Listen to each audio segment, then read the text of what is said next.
Welcome to Why We're Fans. I'm Duran, and as always, I'm joined by my co-host, Gennaro. In all of our episodes, we cover the past, present, and the future of all your favorite NFL football teams. We love hearing your stories, talking the NFL draft, and reminiscing about the good old days. If you like the same, be sure to subscribe to this channel and like this episode. And leave a comment below if you want to answer any of our questions. Follow us on Twitter to stay up to date on our latest interviews. And like we always say, win or lose, we're all fans. Enjoy this episode.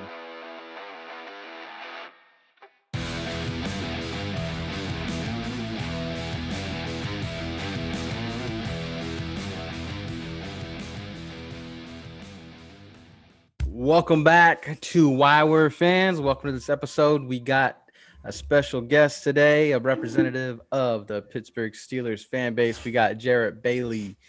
What's going on today, Jarrett? What's going on, guys? Nothing much, man. You got some, your quarterback just got re-signed or restructured or whatever you want to call it.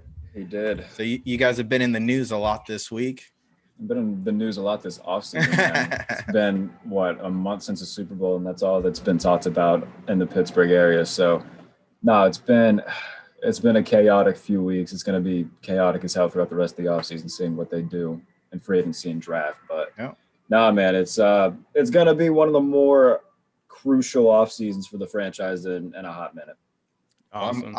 I'm hyped for this free agency coming up, and you guys are off to a good start by clearing up a little bit of cap room. Yes, sir. Yeah, you guys got Dewey Haskins, man. Congrats.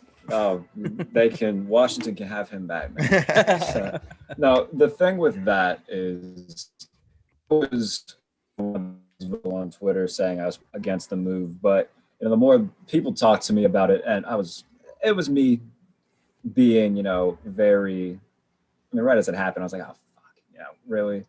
And then, different guys like, Ben Albright, would tweet something like, look, it's a 1-year deal. Mm-hmm.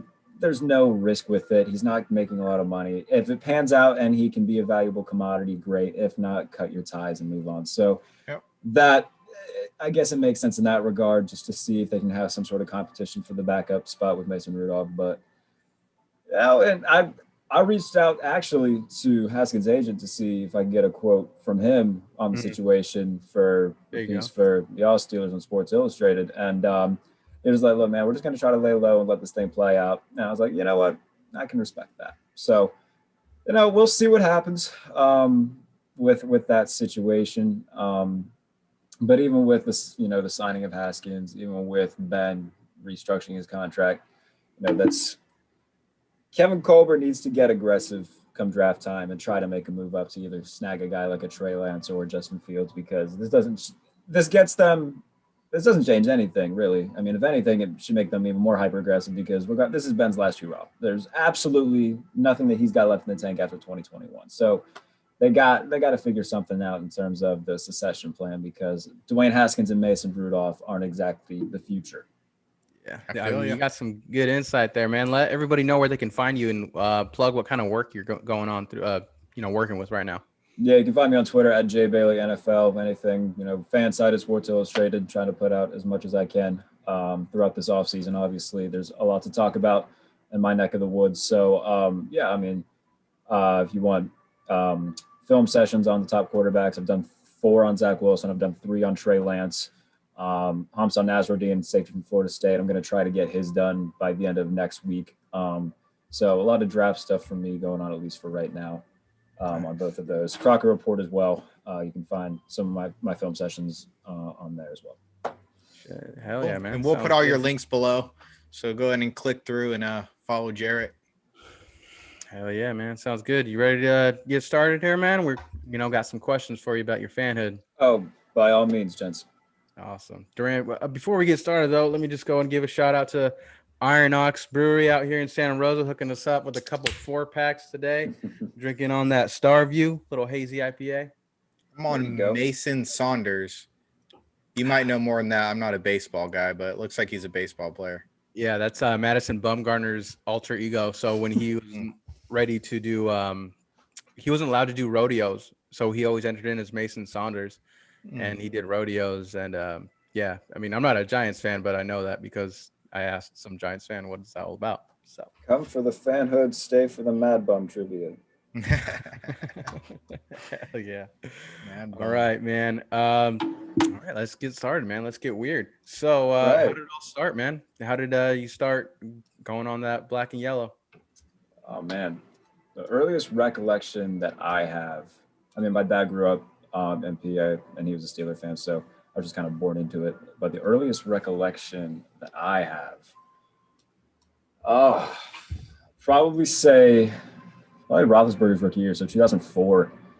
I remember watching the game that Tommy Maddox got hurt.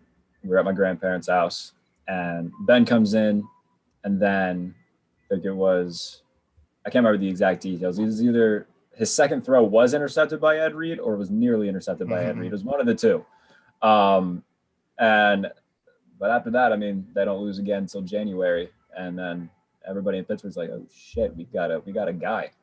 But no, I vividly remember. So my dad, he would work, and this is back when like taping games on VCR were still a thing. So anytime that he would work on Sundays, my mom would always tape the game, and then when he got home, I'd pretty much watch the game twice those days because my dad would come home and watch it, and we kept a lot of them, man. So like, I'd be in like first, second grade, and during the summertime, if I was bored, I would just find one and put it in. And the one that I watched all the time, I don't know why it was always this one, but it was the Steelers and Browns. This is when Jeff Garcia was still the quarterback in Cleveland and Butch Davis was the head coach.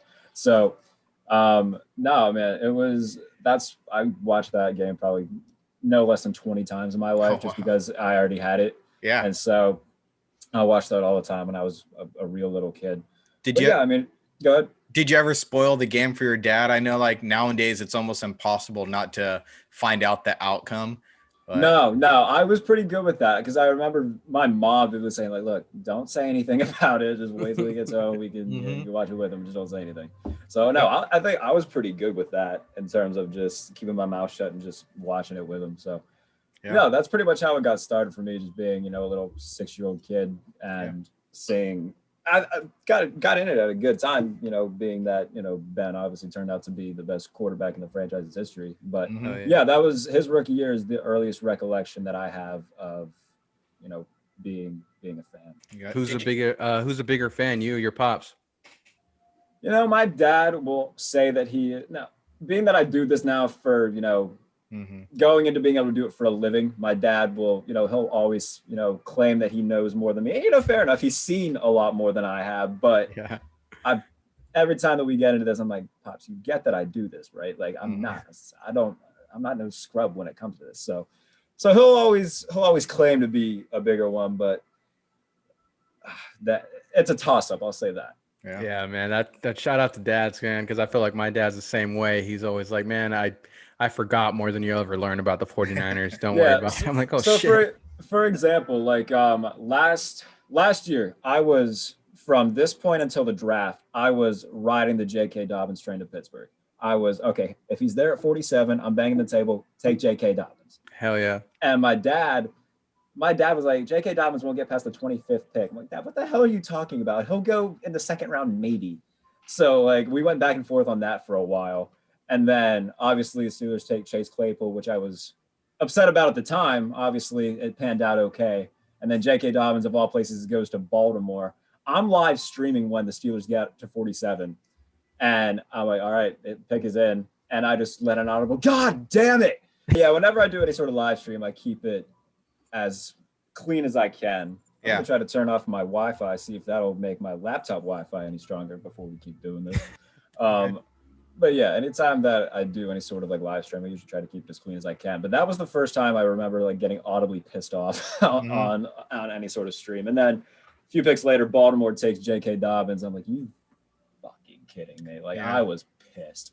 But obviously it works out in the end. J.K. Dobbins he's not a scrub, but Chase Claypool 13 touchdowns and hopefully the future wide receiver 1 there. But no, so that was like an instance where me and my dad kind of went back and forth in terms of football knowledge, I guess. I think in terms of today's game, I'm very much more in tune than he is. And I, considering, I write about the game, I, do stuff like this, talk to guys like you about the game. So, but no, he'll always make the claim that he knows more than me, as any father usually would. But I think if I'm being, I think I know more than he does. There you go. Now that you do this stuff, for a living, you're writing articles and stuff. What's like your game day setup? Or I know you said you live stream, but do you like to watch it alone? Do you do it with a group of buddies? So that's actually funny. So I'm still in school. I'm a senior this year. So it's hard trying to find a balance when you're a student. I got to work, another job just because, while being in school, I can only make so much money writing.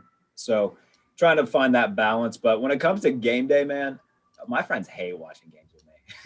Mm-hmm. They hate watching because I did a gambling analysis for PFN this past year, and they know that I bet on the games. And anytime that the Steelers are on, they say I just turn into a completely different person. Mm-hmm. And I think after a few weeks, they just found it hilarious and entertaining. For the first few weeks, they're like, all right, Jay, you good, man. It just became a thing where they were just like, oh Christ, here we go. Right as opening kickoff happened, I became that annoying fan that screams at the TV. And I realized it after week 3. I wouldn't call it annoying, I'd call it passionate. Yeah, and I get that too, but I understood where they were coming from, and I was like, all right, I need to calm it down a little bit sometimes. But it just became a running joke throughout the entire season. Anytime a bad play would happen, they would just start making fun of me and start screaming expletives, and it would make me laugh. But no, football Sundays here with me and my roommates, I mean, that became a pretty big thing. We always make food. We always have friends over and enjoy that. No, I can watch it alone. That's fine with me. But I think the whole atmosphere of football season to me is just more fun when you're with people. It's starting to turn to fall, the leaves are changing, it's 55 degrees out. It's just fucking awesome. And when you have people come over, you got the grill going, it's my favorite time of year. So having that with people, that's definitely how I like to run things. Any superstition while watching your team? I always watch the game with the ball. So here, okay, hell yeah. So anytime, I like that one. Yeah, anytime that it's game day, I'm cradling this thing the entire time. I'm just sitting there. I'll toss it up to myself, or sitting on the couch. He'll throw it to me from the opposite side of the room. We'll just do that between commercial breaks. But always watch a game with the ball. There you go. It's a good way to stop the jitters too. Hell yeah. Oh yeah. Because I'm always grabbing my phone, just looking at other scores, doing stuff just because I'm nervous and big plays are coming up. So yeah, that's a good one. I like that strategy. Anytime, the Baltimore game in Baltimore this year, that's probably the most jitters I've had, just because, last year, obviously, Ben wasn't there, but they gave Lamar Jackson fits in the game that they played in Pittsburgh. And if not for a Juju Smith-Schuster fumble, Devlin Hodges could have led them down the field and beat Lamar Jackson in overtime. But all that aside, I was like, oh, God damn it, this is going to be nerve-wracking. Because people label me on Twitter as a Lamar Jackson hater. And that's fine, I get it. If that's my claim to fame right now, then whatever. But no, as soon as he threw the pick 6 to Spillane, I was fucking I was unbearable that day, and it was a lot of fun. Yeah, that's your team, man. You should be, man. It's all. Oh yeah, hell yeah. Do you remember the first, or if you've ever been to a Steelers live game at the stadium? See, I've yet to do that. And this past year, I was hoping to be able to get, the game day creds and be able to do that. Obviously, COVID kind of ruined that. Mm-hmm. But I've been to training camp before. That's a fun experience. This past year, with my podcast, Laces Out, that I do with Kurt Homiser from SB Nation, he and I have interviewed several players. One of them was Steven Nelson, the cornerback from Pittsburgh. So he came on a few days before the Jacksonville game and gave us, a half hour of his time to talk about everything going on in the season. But that's pretty cool. Yeah. So haven't been able to do too much, game day stuff at the stadium at this point, but hopefully once, the world gets back to, I'm tired of saying that too, once the world gets back to normal. I just want it to get to a point where you don't have to fucking say that anymore. Yeah. But, once things are, back to the way they once were, there'll be more memories made at Heinz Field. For a few years to come. One of my goals definitely is to hit up a training camp and check out some of the rookies. Was there anyone that kind of stood out to you, or that you got to see up close and personal that impressed you? Let's see. Last time I went to training camp, when the hell was that? I think it was 2015. I was 15 or 16. Oh yeah. Mm-hmm. So that was Martavis Bryant's rookie year, and he was a lot of fun for the little bit that he was there. Yeah. No, I mean, that's when I was still younger and still, star-eyed all these guys. Yeah. And I met Cam Hayward, and he's a gargantuous awesome. human being in person. So yeah, I mean, it's cool. It's a cool event for the fans to be able to get involved and, see the guys and do it where they don't have to, because it was the one where they do it at night, at what the hell is that? St. Vincent in Latrobe, PA. So you don't have to pay to get in. I'm pretty sure they can just kind of show up. So it's a nice way for the fans to get close to the team. But yeah, no, those are always fun events. Yeah, it's awesome. So you said that you bet on the game. Is that correct? Yeah, man. I started. Is it usually prop bets, or is it like scores and spreads or whatnot, or is it kind of a mixture of both? For the playoffs, I started getting into more prop bets, and I found out that I'm pretty damn good at prop bets. So this coming year, I'll probably do that more. But no, a lot of it was against the spread. And anytime I would do a parlay, I would try to keep it small, but like if there's anything I was really feeling, I'd find myself getting into like seven leg parlays. I was like, damn, I need to shorten this thing down because the odds of this hitting are slim. Exactly. But no, I mean, it's with anything, I'll have my good weeks, I'll have my bad weeks. And I held myself accountable. I would keep a running tally of how I was doing just so people knew what they were getting. But yeah, I mean, it's fun, and it makes the games that you may not be as associated with or as involved in much more fun to watch, knowing that you got something riding on it. Like I remember in week 2, I had a parlay going that went down to the Sunday night game between New England and Seattle. And I just picked Seattle money line.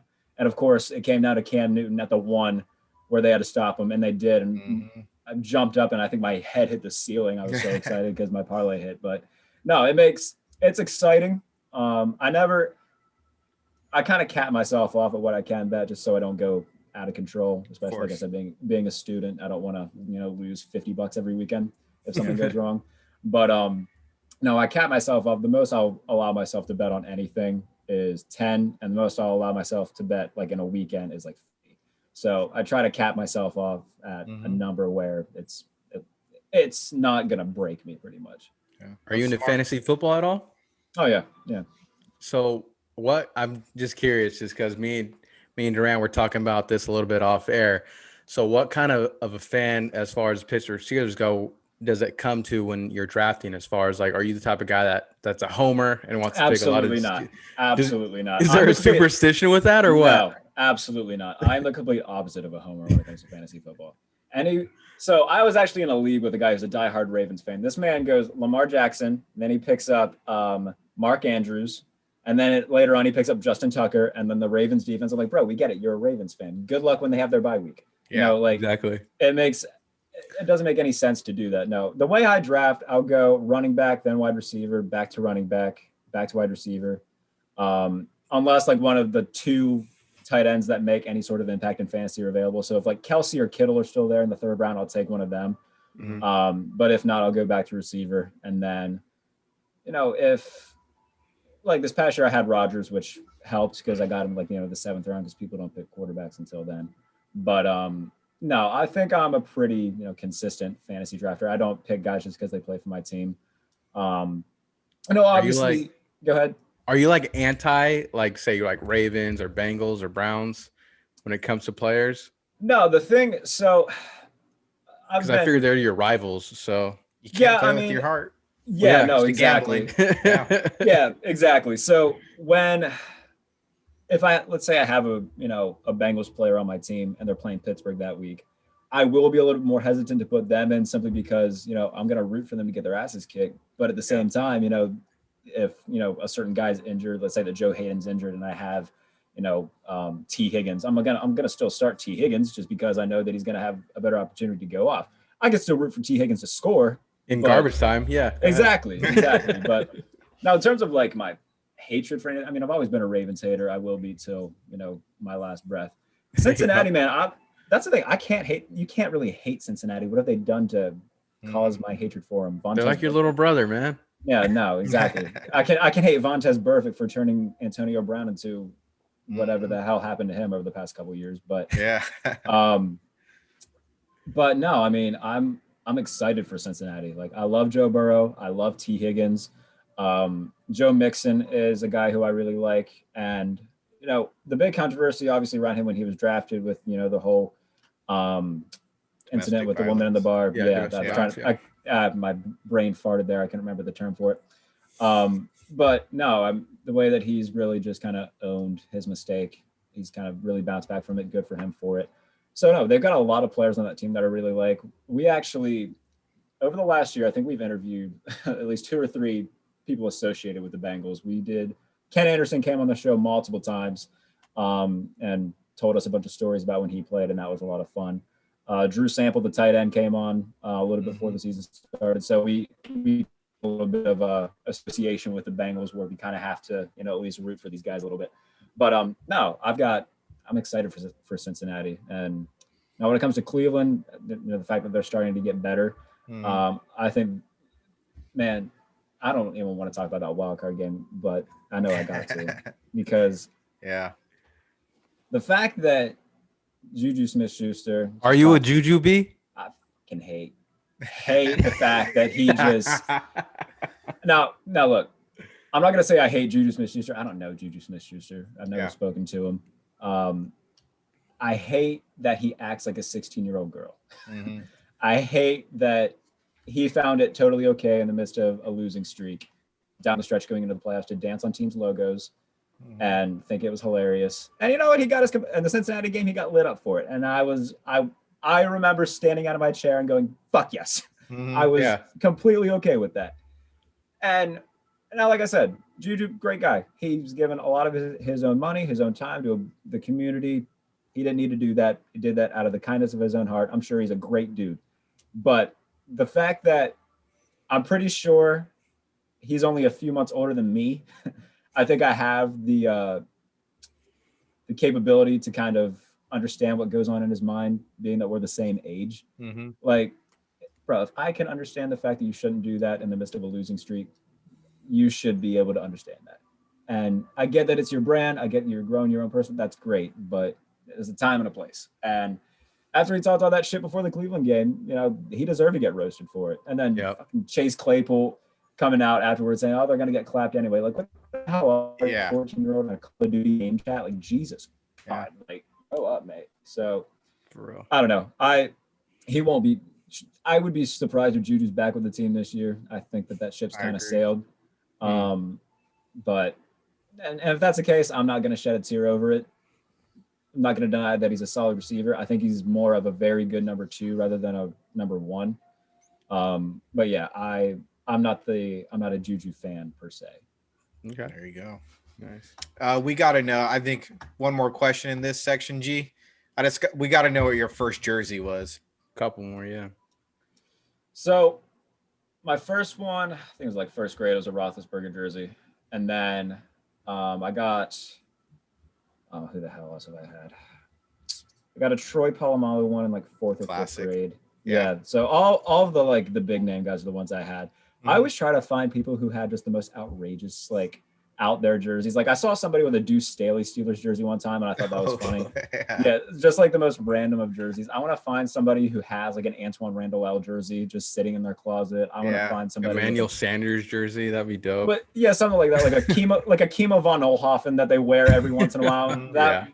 I think Good Morning Football, they did. I don't know if they still do that not new jersey segment where it's just the most random jerseys that they can find. With like people wearing them on the streets. I want to see something like that, Steelers related, where people just have like their Tyrone Carter jersey that they have in their closet. That would make me pretty happy. But Tommy Maddox. No, the old Tommy Maddox jersey. Yeah, I want to see some like random ass like tattoos. You know what I mean? Mm-hmm. Now I did want a Michael Vick Steelers jersey. I would still get that. Yeah. Oh hell yeah!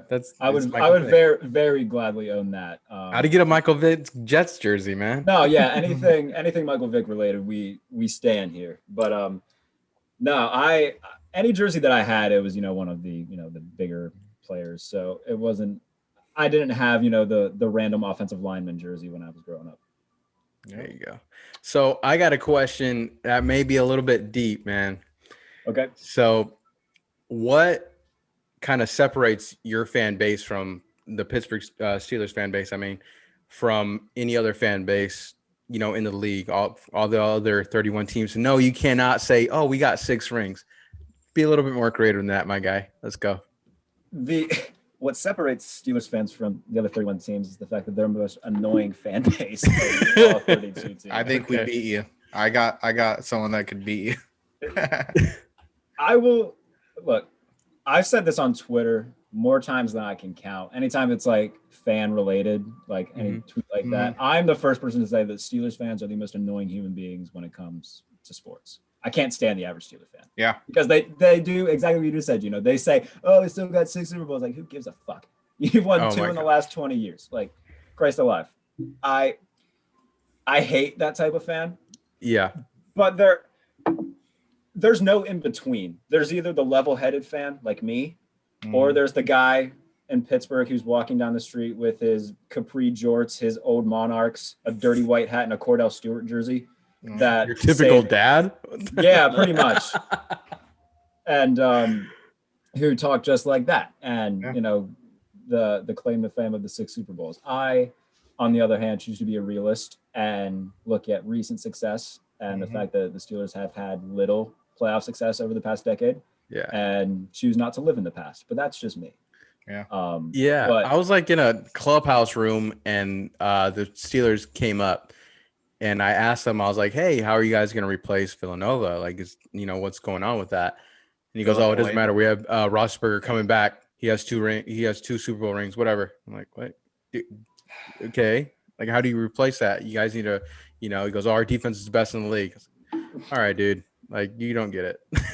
What I think that they'll do there, they're more than likely, depending on what they decide to do at quarterback in the draft, they'll either stay where they are and take one of these big left tackles, whether that's Darisaw, whether that's Tucker from Auburn, whether it's Sam Cosmi from Texas. They'll replace him in the first round, maybe second round. But I hate fans like that, man. Yeah, we'll get in more to that in future expectations. But next topic. So me and Duran usually like to guess your favorite player. Oh, okay. Duran, go ahead and give it a shot. Hold on, let me think of who my favorite player is because I honestly don't know at the top. Okay, yes, I do. Yeah, all right, I know it. Go ahead. Duran, give it a shot. Go. Whenever we interview Steelers fans, I got to go with Troy Polamalu. He's my favorite Steeler of all time. So Troy's my answer. G, you can only choose one. Let's hear it. I'm going to go with Joey Porter. Joey Porter is a solid guess. Now, Duran's right. It is Troy Polamalu. Mm-hmm. Let me do the number 2 because that's such an easy one. Yeah. Let me legitimately think. So do we get second guesses then? Yes. Both of you. All right. Let me actually second guess. Because there's a lot of them that I could legitimately pick right now, and I want to find Hines Ward for me. Oh, I did have a Hines Ward jersey. Now that you say that, I did have a Hines Ward jersey. Oh, let's go. Okay, I'm gonna go a little bit deeper than just. I'll go with Casey Hayward. Cam Hayward. It was okay. So number 2 was Hines, simply because he was just an arrogant bastard on the field all the time. Yeah. And I love that. That crack side block. Ooh, fucking love that blind side block, baby. Man, Keith Bullock will never forget that. No, Keith Rivers for Cincinnati. Ed Reed too. Ed Reed got some of it too. Yeah. But no, Troy. I mean, Troy for me growing up, that's who I wanted to be. Of course. I wanted that. Kind of look like him. I can see it. I had that hair growing up. So my hair's not naturally curly. I actually just permed it recently. And killer perm you got there. I had the it's not a phase mom hair where it was like hanging down to here in my face, down my shoulders. And my goal was just to be Troy Polamalu one day with my hair. And I remember in second grade. Do you use Head and Shoulders then? Or? I did use Head and Shoulders at one point. That's not even a lie. But I remember I got this the Steelers helmet, those toy ones for kids that you could put on or whatever when I was in second grade. I would always put a towel in it to make it look like my hair was longer, look like him. Classic. So yeah, no, Troy's definitely. I mean, he's a freak of nature. So he was the one growing up where I was like, God damn it. Last episode, Steelers we talked about Troy. So let's talk about Hines Ward on this one. Yeah, just a little bit. I mean, Hines Ward, 14-year Steeler, 2-time Super Bowl champ, Super Bowl MVP. I mean, he's a Steelers legend for sure. He's still the all-time receiving leader, right? Oh yeah. All-time receiving, touchdowns, and catches. He's I didn't know about touchdowns. Hell yeah. Yeah, he's that guy there. But I always ask if Hines Ward was Batman, who was his Robin? Who was the guy that made Hines? We gotta Ward have to think of something else besides Batman and Robin. We gotta. I think Hines had a plethora of Robins before he himself became Robin, like kind of passed off that torch. So I think Plexico Burress was a good Robin at one point. Ooh, Me too. That's the one I was thinking. Tall and small. For literally. Yeah. From like 01 till 05 when Plex left. I mean, they were one of the best 1-2 punches at receiver in the league. So Plex was a good number 2. Mike Wallace too, right? He played with Mike Wallace, right? Mike Wallace is he's in my top 5 favorite shooters of all time. I was a Mike Wallace stan growing up. I loved Mike Wallace. And when he left for Miami, I was heartbroken. Got the bag. Heath Miller at tight end, I think, is an underrated one. I think he could have been considered very underrated because he was always that reliable go-to whenever you needed just 3rd and 17, Ben's holding the ball for 37 seconds, running around trying to find somebody, and Heath Miller comes open across the middle. Yep. He was always a reliable one. Santonio Holmes for a minute when he was there with Hines. But no, when Mike Wallace got there, I think he kind of took over the Batman role before Antonio Brown became the number 1 out of those 3. Because remember, they had Mike Wallace, Emmanuel Sanders, Antonio Brown all at the same time. Yep. And then obviously, Mike Wallace left, and then Emmanuel Sanders left, and then it became Antonio Brown's team in terms of the receiving core. Yeah. But yeah, there was a plethora of guys that could have been considered, that number 2 throughout the time that Hines Ward was there. Antoine Randall could, I guess, be considered Batgirl. Yeah. When Plex was there, he could be that 3rd one. Yeah. But no, they've had a plethora of guys. That Batgirl. I didn't know this was a award or whatever you want to call it until recently. But we talked about the Hines Ward crackbacks. In 2009, he was actually voted by the players as the dirtiest player in the NFL. No way. Yeah. I mean, surprises me. I think of guys like that. He had to play like that. His size, his stature, it's kind of like, the small man's complex. He had to go out there and crack some skulls to kind of, set the standard for him. I loved his crackbacks. Yeah. I love the fact that he was a little prick. I thought that made it more fun. When he's on your team, you love it. When he's not, you hate it. And the fact that he would always come up with that damn grin on his face, I guarantee that pissed off every team in the league. Yeah. In a group of friends, you always have that asshole. He was that asshole. He was that asshole. Yeah. You love the fact that he's in your group of friends, but if he wasn't, you'd be like, God damn it, I would hate that guy. Do you have a favorite Hines Ward story? Hines Ward story. Or like memory of him? I want to say one would be against the Ravens. I want to say it was in 07 when he just demolished Ed Reed. It was on, I think it was the Monday night game when they were down like 13-3 at halftime, and then they won in overtime. And he had a few that game that were just monstrous. So, I just remember him waving over the sideline right when he did. The play wasn't even over. He hits Ed Reed, and he just knew. He was like, come on. Come pick him up. I mean, so that's E. Reed, boy. Like, lights out, boy. And then he just fucking crack back. You're done. Like the play that I always remember from Hines Ward is the catch from Antoine Randall in the Super Bowl. That would be the obvious choice. I was in 1st grade when that happened, and I remember my dad was watching the game in a different room because he was just so fucking jittery about it. And throughout the entirety of the game, like I'm watching it with my mom and whoever else was there. And anytime something bad happened, I just hear, God damn it, from the other room. And it was hysterical. And, but no, when that happened, I heard an audible cheer from the other room. And then my dad came out and, we're pretty convinced they had won at that point. So no, that will always be a good memory for me. Of course. Do you got anything else for Hines? No, nothing I was just about to say, those are the I mean, he'll always be a legend. When he got married at Heinz Field to his wife, that takes the cake. Exactly. He goes down in history there. So I know you mentioned Heath Miller already, but is there a most underrated player in Steelers history that you could think of? I think Heath is among them. Yeah. trying to think of anybody on the defensive side of the ball that was. I mean, you said Joey Porter. I mean, he was the leader of that linebacking core. James Ferrier, I think, was kind of a guy that didn't get as much love as he should. Name. I mean, yeah, part of 2 Super Bowl winning teams. Lamar Woodley, he played opposite of James Harrison. That 08-09 season, they combined for the most sacks by a duo in Steelers history. Bud Dupree and TJ Watt came somewhat close to breaking that last year. I think they're about 3 or 4 sacks short of it. So Lamar Woodley was a dog for his time there. Lawrence Timmons was another good one. I mean, they had a boatload of just really good linebackers for a really long time. So, any one of those guys that they were really. Ike Taylor's another one. Ike Taylor, yep. Old Ike. We actually had Ike Taylor on the pod for a little bit. When the hell was that? Probably like November. And he got on the call, and he's in a cigar bar, and he just looked incredibly chill, and he was hilarious and told a lot of really fun stories. So that was a good time. I always loved Ike Taylor. Yeah, he does a lot of media stuff. I could see that. Oh yeah, that's a good get. Yeah.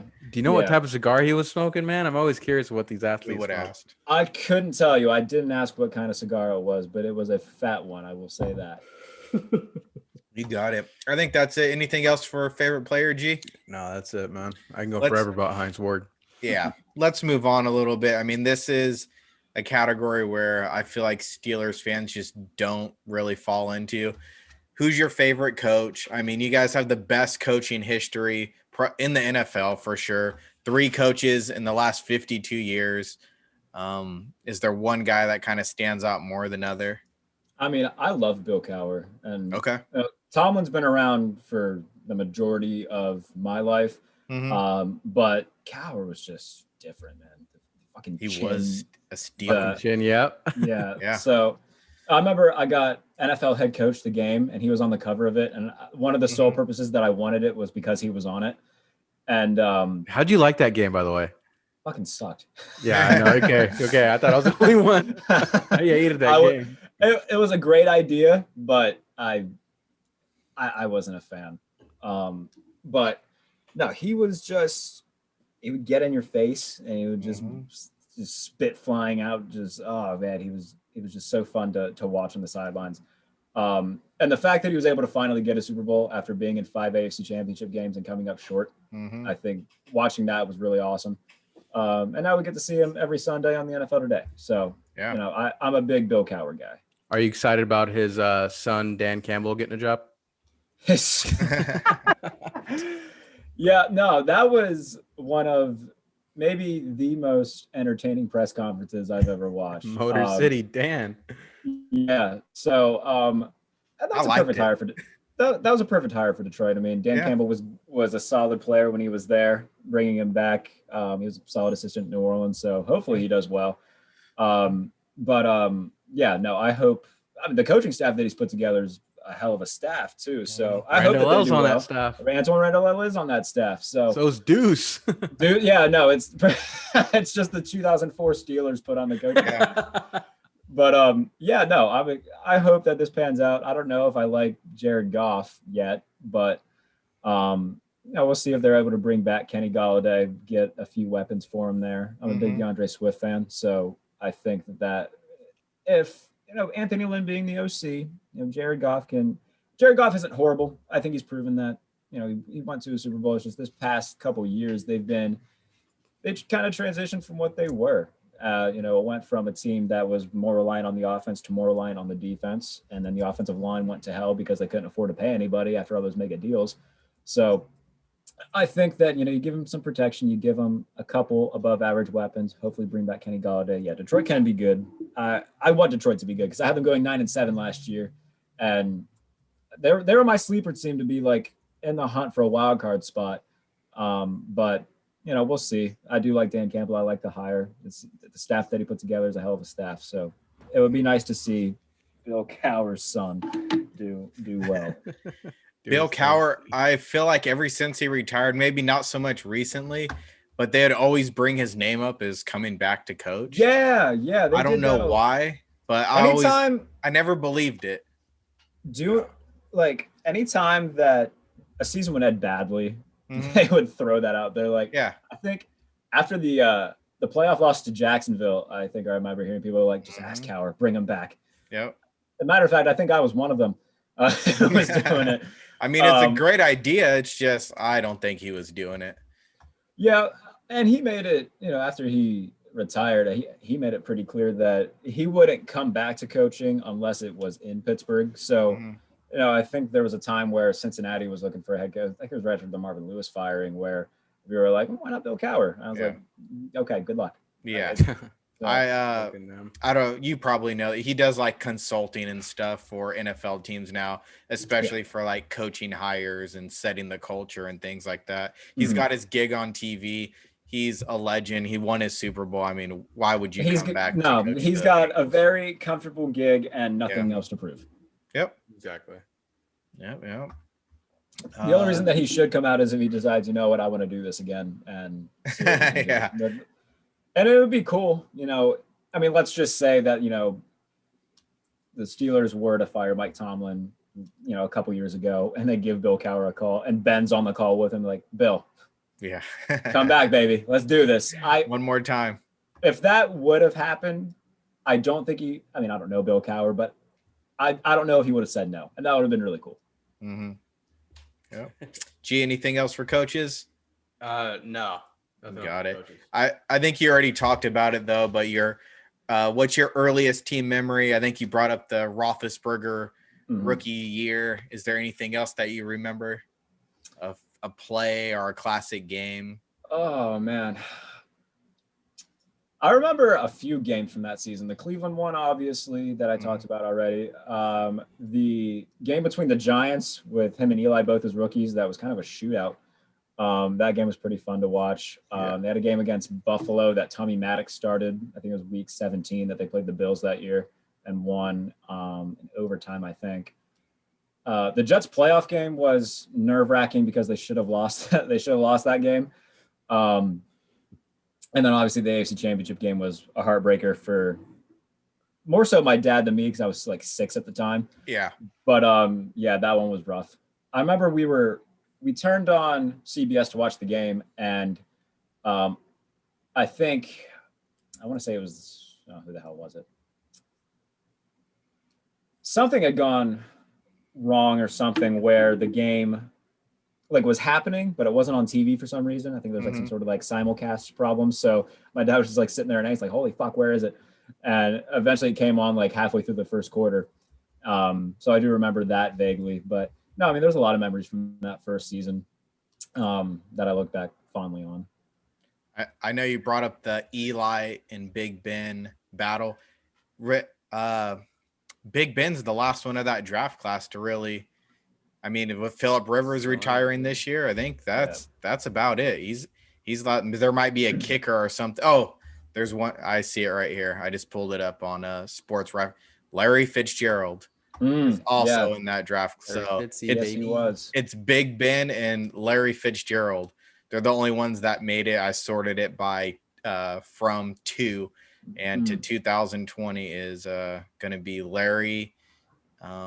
It's funny they still have Matt Schaub as active, but I don't think anyone's getting him anytime soon. So hey, props to Matt Schaub. Matt Schaub had 2 solid years as the Texans starter and then finessed a bag for 14 more years. So I'm not gonna say a bad word about Matt Schaub, but no. And look, I understand the need to want to bring Ben back this year because what else are you going to do at quarterback? But I would have liked to see him go out with Phillip. I think it felt appropriate to go out this year, especially because with Marquise Pouncey retiring, that's his best friend on the team. It just felt right.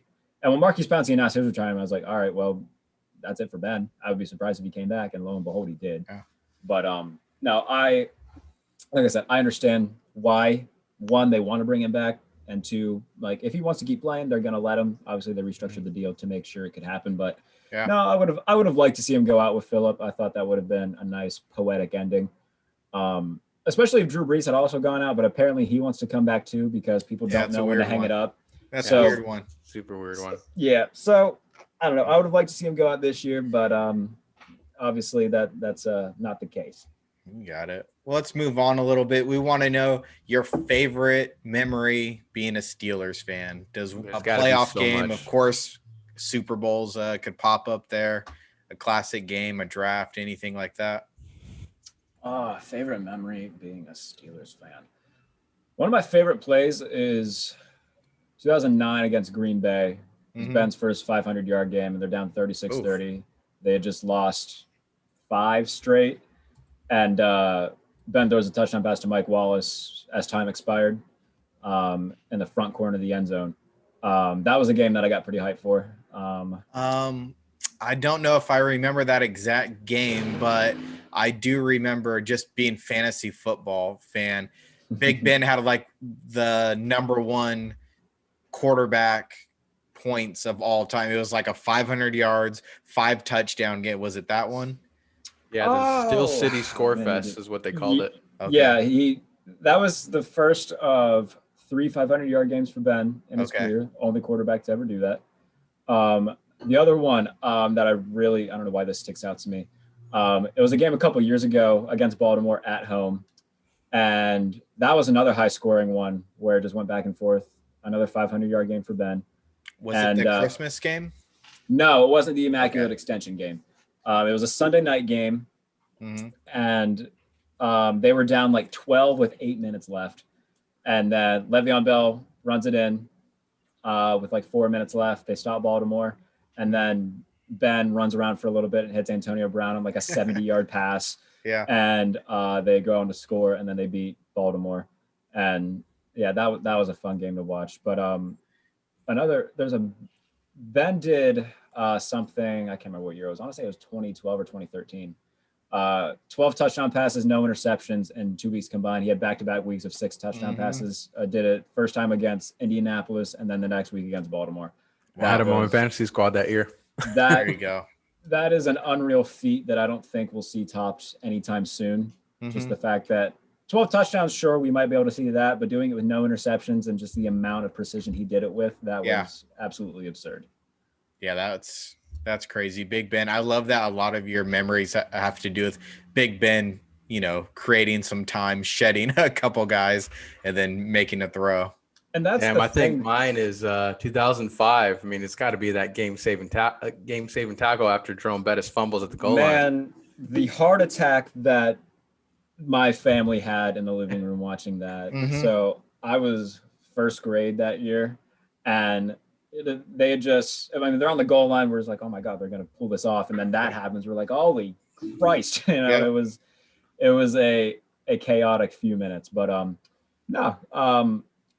the fact that Ben Roethlisberger has been the quarterback in Pittsburgh, throughout my entire fandom, I think that's why, a lot of my memories come back to that. I mean, he's the only quarterback who's been there long term. Yeah. Pretty much throughout my life, like I said, he's been the quarterback since I've been in kindergarten. So, I mean, it's been a long time. So it'll be weird when he's gone. And, while it's great that he's coming back to, make a few more memories. It'll be weird when he's gone, and I'm sure I'll shed a few man tears for it because it'll be an emotional time seeing somebody else not wearing 7 under center. Oh yeah, I agree. Anything else in this section, G? Nah, I just know that they're probably going to retire that 7. Oh, 100%. Yeah, I'm Big Ben's the man around there. Well, we know it's not always good memories being a fan of any team. Do you have a worst memory being a Steelers fan? Could be a player leaving, Super Bowl losses, injury, anything like that. I will always hate Tim Tebow. Oh, yeah. that pass, Demaryius Thomas. For as long as I live, I could have watched SportsCenter for a year after that. It sucks like when a shitty player makes his one good play against your team. And another thing, Tim Tebow is probably the sweetest human being to ever walk the planet. Yeah. But I remember watching that with my dad. There was no words. We just kind of looked at each other. It was like, cool. Was it the first play of overtime? It was something. First play of overtime. First play of overtime. And then Demaryius 80 Thomas yards probably over the middle, 80 yards. Yep. I remember. I actually forgot about that play. One thing that I did want to bring up: how did you feel during the whole, Le'Veon Bell and Antonio Brown at the same time, wanting to kind of leave and stirring up in the media.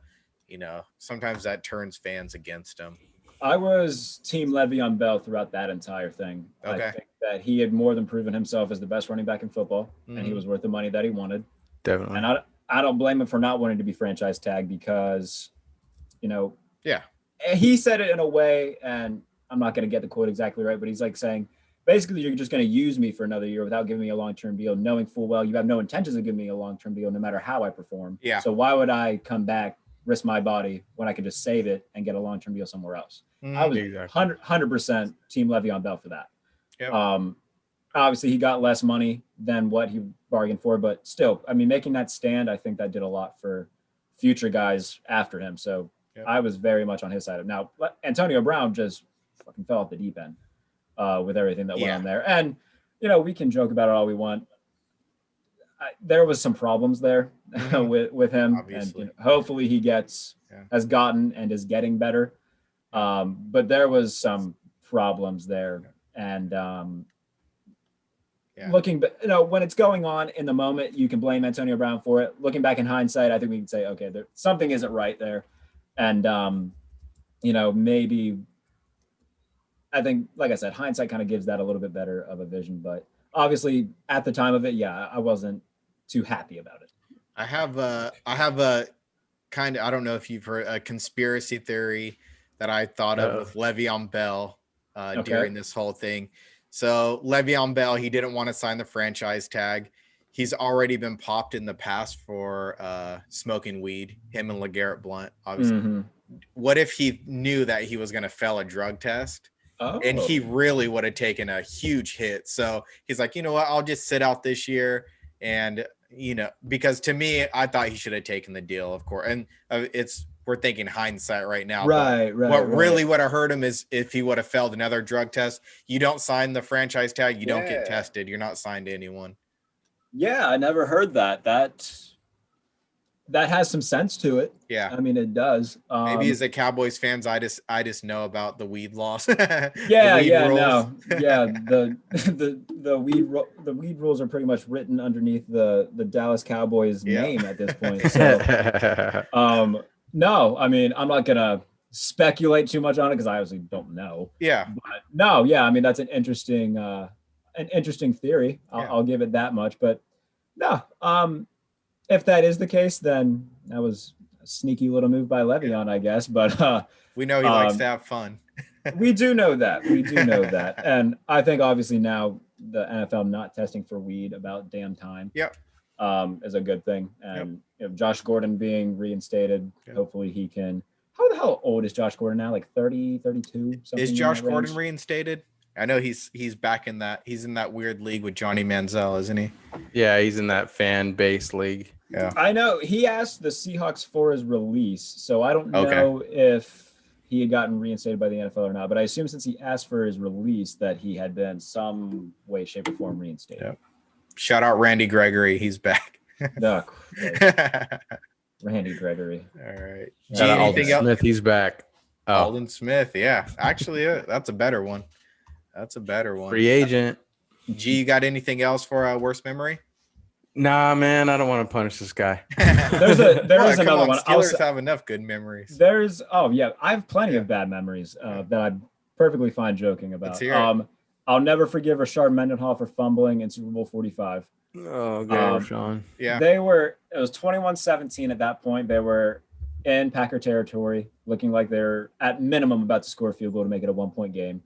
And then Mendenhall fumbles, Green Bay scores, and they get within, I think the closest they get is like 31-25 after Mike Wallace, like less than 4 minutes left. And then Green Bay held the ball for the rest of the game. But if Rashard Mendenhall doesn't fumble there and Pittsburgh scores a touchdown, Ben Roethlisberger could have 3 rings. And Aaron Rodgers could have none, which would be a very, very different conversation that we have about Aaron Rodgers now. So, Yeah, I just watched that recently. Clay Matthews. He's the one that causes the fumble. Monster Clay Matthews. But the game was really close at that point. I don't know exactly but I know it was close at that point, and then that was kind of the turn that made the Super Bowl what it turned out to be, a Green Bay win But yeah, Rashard Mendenhall. That I always say sometimes those losses stick with you more than the wins. So I could totally see that. And the Jacksonville one always sticks out to me too, just because they were already looking ahead to playing New England, and then they let Blake Bortles drop 45 on them. Yeah. So that was a hard one to swallow. Ben went off that game though too. I mean, he had like 3 deep bombs, 2 to AB, 1 to Martavis Bryant. He did get sacked, and then it was fumbled, and then Jacksonville recovered it and scored a touchdown to make it like 14-0 within the first 10 minutes. So that was hard. But, Trap game. It was brutal. But yeah, it is what it is. And I think that's when kind of the murmurs about Tomlin needing to be let go started really ramping up at that point. But yeah, that one was hard. Yeah. I bet. Yep. So let's move on a little bit. We're going to talk about your future expectation for the Steelers. G, you want to kick it off? Yeah, so you guys obviously traded for Fitzpatrick, Minka, not Ryan, not Fitzpatrick. So his 5th-year option is coming up. I bet you guys want to. Are you guys expecting to sign him to a longer deal, or pick up that option and see what he does? What's your opinion there? My guess is that their goal is to make sure Minka Fitzpatrick is a Steeler for a long time. Oh yeah. He is arguably the best safety in the league. Back-to-back All-Pros. It'll be interesting to see how they do it, because obviously after this year, Ben's money's off the books, so that'll take care of a lot of cap situation. But they're gonna have to be able to get TJ Watt and Minka Fitzpatrick, I believe in the same year, because TJ Watt, his option comes up soon as well. So those would be 2 big names that they need to focus on re-signing to long-term deals, and they're going to take up a lot of their money. So there's going to be guys that have to get sacrificed because of that. But when you have an elite pass rusher and an elite safety, those are 2 big parts of your defense. I mean, Minka Fitzpatrick changed that defense. Immediately that week. Yeah. Against San Francisco, he had the interception, then he forced a fumble, and they still lost because Randy Fiedner can't call plays. You got stiff arm too. But the nasty stiff arm from Juice. That he did. But I think that those 2 are going to be at the top of the to-do list when the time does come. Yep. I don't know if it's going to be this year, simply because everything going on with their cap situation right now. Obviously, they freed up a lot more, but right now I think they're more focused on, can we re-sign Bud Dupree? Can we, maybe bring back Mike Hilton? I don't think they're going to be too keen on bringing Hilton back. As good of a nickel corner as he is, they like Cam Sutton in that building, who played really well when Mike Hilton was hurt. I wouldn't be surprised if Vince Williams is a cap casualty. One, because Robert Spillane played really well in his absence. And I think they'd feel comfortable putting him next to Devin Bush. Okay. So at least as of right now, yes, I think Minka and TJ Watt will both get long-term deals. And in terms of guys that could get cut before this offseason's done, there's been murmurs about Joe Hayden. I think that would be idiotic to do right now, and he's their best corner. And if they're going all in this year to try to win something, you don't cut Joe Hayden. That would make no sense. Yeah. So, but no, I could see Vince Williams being a cap casualty. I mean, I believe he's 32. Robert Spillane played really well. I think they'd feel fine with him and Devin Bush in the middle. So I think their biggest concern right now is getting another offensive line piece, whether that be through the draft or free agency, and then trying to get Bud Dupree back, because we saw how much of an impact he was when he wasn't on the field, because TJ Watt was able to be contained a lot more, and their pass rush wasn't nearly as effective. Yeah. So is there a free agent that's out there right now that you would want to bring into your guys' organization? It would be, I love Orlando Brown from Baltimore. That would be more so on one, he's going to be very expensive, so I don't see that happening. But Aaron Jones, running back from Green Bay, I think that would be a perfect fit. Yeah, it'd be a nice one. James Conner isn't going to be back. I like Anthony McFarland. I like Benny Snell, but they're not, bell cow 20 touches a game running backs. Yep. So, everybody talks about the lack of running game. Well, you sign a guy like Aaron Jones, who is kind of, a diet Alvin Kamara, that would be a big pickup for them. That's a good way to put it. Yeah. So I think that in terms of guys that I would really like to get, he would be at the top of the list in terms of guys that would help the offense right away. Mm-hmm. Aaron Jones is a guy that that would definitely fill all the needs at that position. Oh yeah, for sure. So I know you guys are picking a little bit further down there. You have the number 24 pick. You do have 3 picks in the top 100. Is there a direction you want to go in the draft? I want to see them trade up. I would love to see Kevin Colbert get aggressive. And it depends on who it would be with. If they can trade up with a team like Detroit, who may or may not be looking for a quarterback, and try to get into that number 7 spot. If they were to give up 24, next year's first, this year's second, next year's third, or something like that. I mean, it'll take a lot to get up there, but when it comes to drafting your future franchise quarterback, you're going to have to overpay a little bit, and I'm fine with that. Yeah. So if a team like Detroit at 7, maybe Denver at 9, it wouldn't be the first time at 10. Depending on what Dallas decides to do, that could be in play as well. Well. So, I mean, there's a plethora of teams in the top 10 that they could make a move with who don't need a quarterback.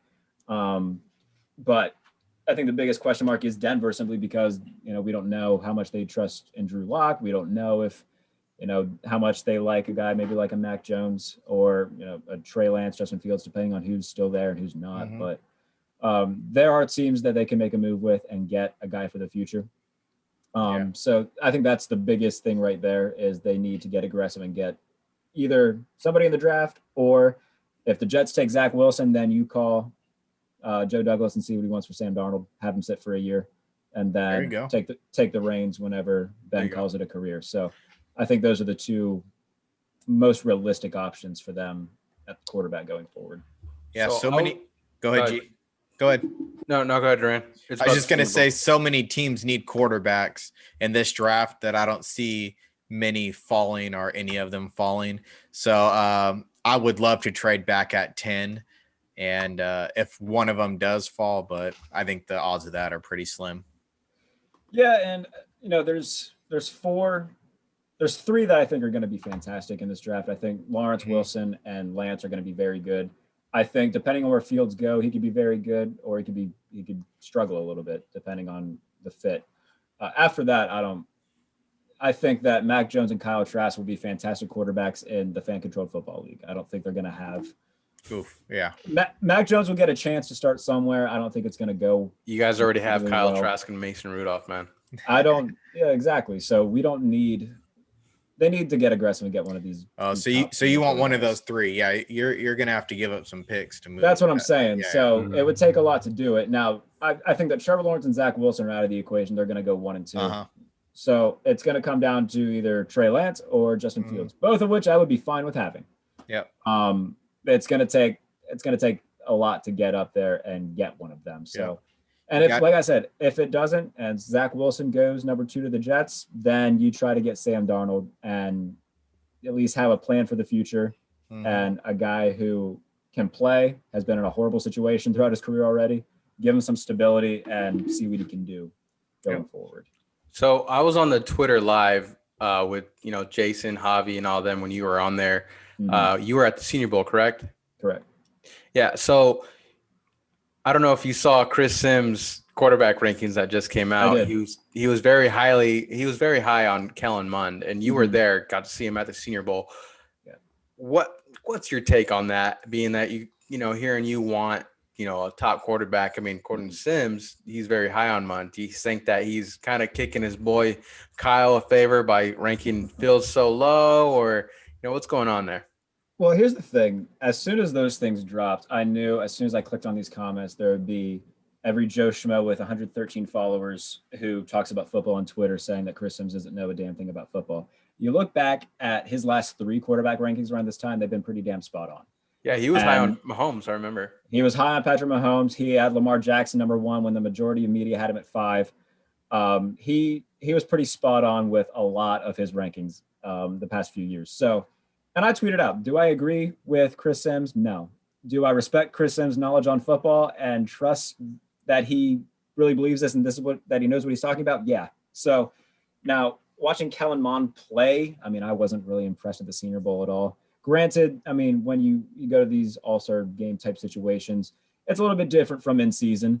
But from what I saw at practice, from what I saw at the game, Kellen Mond didn't do too much to impress me to make me think that he's better than More Zach like a Wilson. serviceable backup or a developmental starter. Yeah, something like that. I mean, he could develop into a guy like an AJ McCarron, who is There you go. among the higher end backups in the league, who might get a chance to start a little bit and like be a that. bridge at some point. And he can move. That's as big his asset is his legs. But no, I mean, I didn't see anything on Kellen Mond that made me think that he's better than Trey Lance. Yeah, I was watching the game. I didn't really get to see a whole bunch of practice this year, unfortunately. But he was throwing a lot in the dirt, throwing at receivers' feet. It just didn't really seem like, I don't know. I didn't get it. And that was a lot. That's basically all it was at practice for all these quarterbacks, was a lot of checkdowns, not really looking deep. None of the quarterbacks that were there, in my opinion, are going to amount to anything in terms of superstardom in the NFL. It was, who all was there? It was Jamie Newman, Kellen Mond, Sam Ellinger, Ian Book. Mac was there. He practiced a little bit, didn't play in the game. But there was none of them there that stuck out to me and said, yeah, they're going to be starters at some point. They'll have, a little bit of a journeyman career and then maybe make a name for themselves in the XFL like PJ Walker did to try to earn another backup job somewhere. But none of them to me stuck out as to saying, yeah, they're going to be good. So that was basically my takeaway of all the quarterbacks there. While at the Senior Bowl, is there a position that you love to watch, or like scouting overall, I should say? The wide receivers and DBs are always fun to watch going, Okay. In 1-on-1s and 7-on-7s. And the fact that this year's wide receiver class is really good and the DB class is just really deep. It was a lot of back and forth between the two groups, and it was just a lot of fun seeing them go, back and forth and whatnot. You look at all the guys that were there that could be taken, late first, early second round. They're going to be late second, early third round guys just because one, team need, two, it's just a deep class. So a guy like Afitu Melifonwu from Syracuse in any other class could be a late first, early second round guy, probably going to slip a little bit into late first. I meant to say early first, late first. So he'll be a late first guy, early second. And you look at a guy like Richie Grant made himself a lot of money over Senior Bowl week. I saw that, yeah. He'll be a guy who goes in the second round. Any other year would be maybe a top. What about Diablo? Pick. Divine Diablo, he'll be a mid-round guy. He had some flashes down there. In terms of one-on-ones, didn't do too much to really stick out. I mean, I don't want to say he was just there, but in the game, he looked a lot better than in practices. I'll say that much. Okay. So it wasn't, if I'm thinking correctly, of Diablo. I'm a little fuzzy. It's been over a month, but I have to go back and look at the tape just to clarify for you. But no, he was, in terms of all the guys that stuck out to me, Divine Diablo in practice at least wasn't really one of them that I remember writing about saying, yeah, he really stuck out. But there's a few late round guys that'll be fun. Trey Brown from Oklahoma will be a guy who could be a late round gem. Sage Surratt, receiver from Wake Forest, could be a fun red zone threat for a team. So no, I liked watching all of them, especially because it was such a deep class. It'll be interesting to see where all the dominoes fall and who kind of comes out on top in that. So I feel like all three of our teams, Cowboys, Steelers, and the 49ers, need cornerback help. I'm just curious because I'm listening to Crocker, and he said that his cornerback one is J.C. Horn. Who is your number one?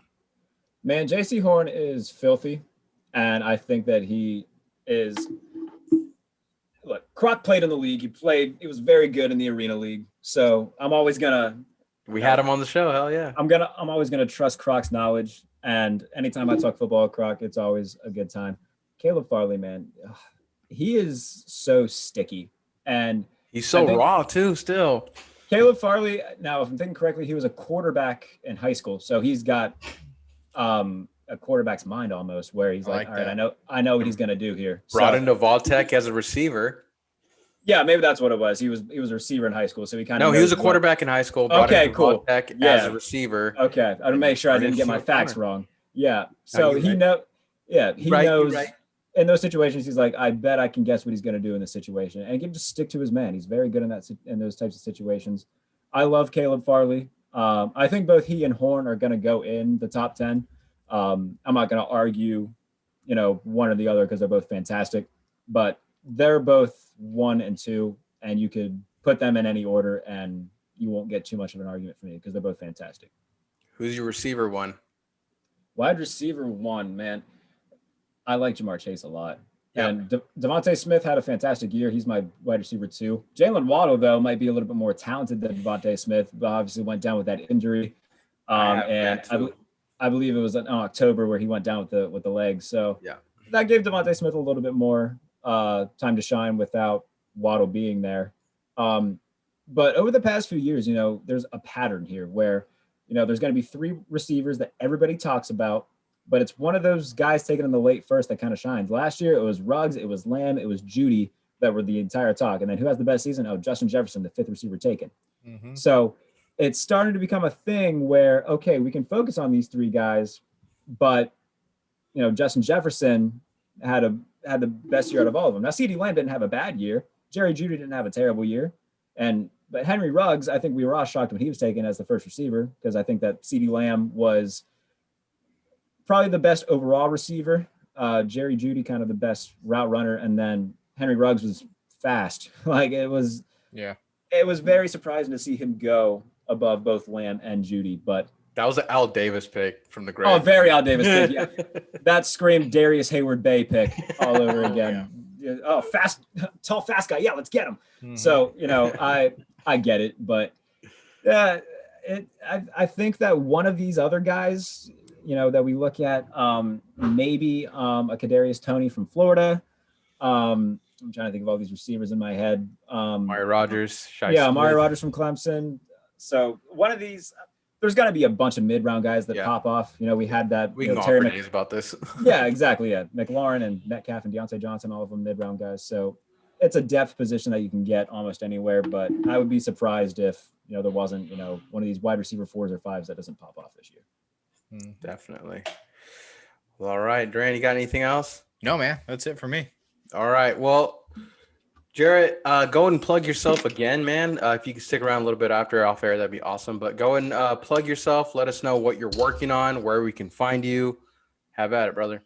Yeah, you can find me on Twitter at JBaileyNFL, anything, NFL related. You can find my work at All Steelers on Sports Illustrated, Fansided, film sessions for Crocker Report on Twitter as well. The Laces Out podcast, you can find that with me and Kurt Homiser on Spotify, Apple, wherever you get your podcasts.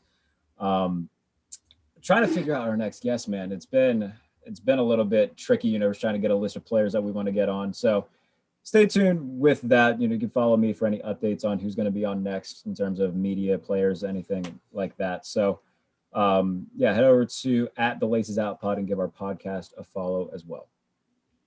Awesome. Got it. Sounds great. Well, if you look at Duran's background, if you're watching on YouTube, subscribe to this channel. Subscribe to us on Twitter at Why We're Fans.